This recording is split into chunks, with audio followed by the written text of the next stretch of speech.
Nararamdaman namin ang tapang nyo. Hindi lang ako nangangarap para sa sarili ko, kundi para sa pamilya ko. Lahat gagawin mo. At gawin ko lahat. Tinanong ni Rafael ang Tito Eleazar niya kung hindi siya masaya bilang senador na agad namang sinabi ng tito niya na mas gusto niyang maging president. Habang binati naman ni Jaime si Divine dahil naka-attend sila ni Felicia, sabay nabanggit niya ang tungkol sa estafa case na agad namang sinabi ni Divine na party ang sadya na doon at hindi meeting na agad namang paberong nagsorry si Jaime.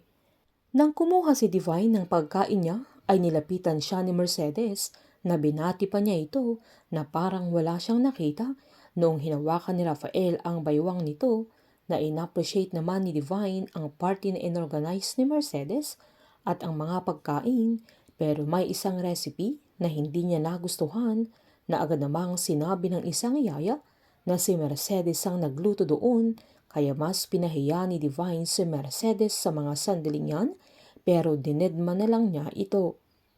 Pagbalik ni Divine kila Rafael ay tinanong niya si Eleazar kung plano niyang tumakbo bilang president na agad namang nag-agree si Eleazar, sabay sinaad niyang hindi masamang mangarap pero hindi umiimik si Jaime dahil si Rafael ang gusto niyang lumaban bilang presidente.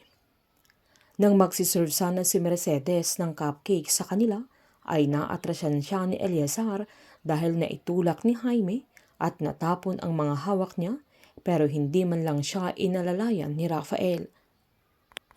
Nang kukuha si Rafael ng maiinom ay sinamahan pa siya ni Divine kaya mas nagselos namang palihim si Mercedes pero hindi ito makaangal dahil parang wala siyang karapatan sa pamilya nila kaya pinagmasdan na lang niya ang kanyang asawa at si Divine habang nagiinuman at naghaharutan.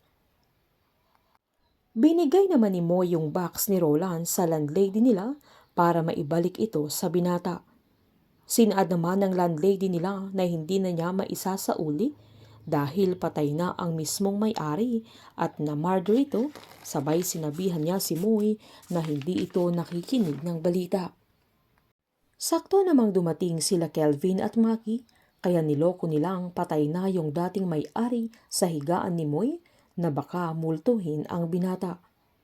Giniit naman ng landlady nila na hindi na magmumulto si Roland dahil tumahimik na ang kaluluwa niya dahil nahuli na yung pumatay kay Roland na hindi nila alam na pinagtakpan lang nila Jaime ang krimeng na gawa nila Justin. Habang ini-interview ng live ni Shaira si Gilbert na nahuli dahil pinalabas niyang matagal nang may atraso si Roland sa kanya at gumagamit ang binata ng droga na sa kanya mismo kinukuha. Pinapanood naman ni Justin ang balita at sinalaysay naman ni Gilbert na noong sinisigil na niya si Roland ay ayaw na niyang magbayad at siya pa ang galit na pinagbantaan pa siya ng binata na isusumbong siya sa mga pulis kaya nagdilim ang paningin nito at napatay niya si Roland. Habang excited naman sila Kelvin, Maki at Moy sa unang araw ng klase nila, na unang napansin ni Kelvin ang magagandang estudyante sa Crestwood kaya nag-asaran silang tatlo na niloko pa ni Maki si Moy na pumili na din siya ng chicks niya pero sinaad ng binata na hindi sila pumasok sa Crestwood dahil sa babae. Niloko ni Maki si Moy na baka gusto nilang ipakilala niya ang kapatid niya sa kanila pero sinanya siya ni Kelvin si Moy na maliit ang kapatid niya dahil maliit si Maki. Agad namang sinaad ni Moy na parang ang corny na nirereto mismo ng binata ang kapatid niya sa kanila. Sakto namang dumating si Maxine kaya tinawag ni Maki na agad inabot ng dalaga ang ginawa niyang sandwich para sa kuya niya.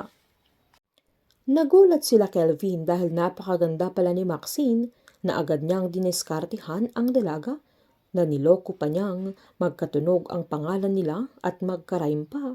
Sabay niloko niyang Max Vin ang bagong love team ng Crestwood kaya sinabihan siya ni Maxine ng baduy. Sa paglantad naman ni Gilbert na siya ang binayaran nila Jaime na ako sa kasalanan ni Justin ay mas lalong gugulo ang sitwasyon at ang akala nilang habang buhay na tatahimik si Gilbert ay laking pagkakamali nila dahil aalingaso pa din ang krimeng nagawa ni Justine na siya mismo ang nakapatay kay Roland dahil napakalakas ang huling hampas niya sa binata. Painit ng painit ang mga tagpo, sabay-sabay po nating subaybayan ang advance episode ng Pamilya Sagrado dito lamang po sa aking channel. Patuloy lamang pong manood at mag-subscribe para ma-update po kayo sa mga susunod na episode. Marami pong salamat.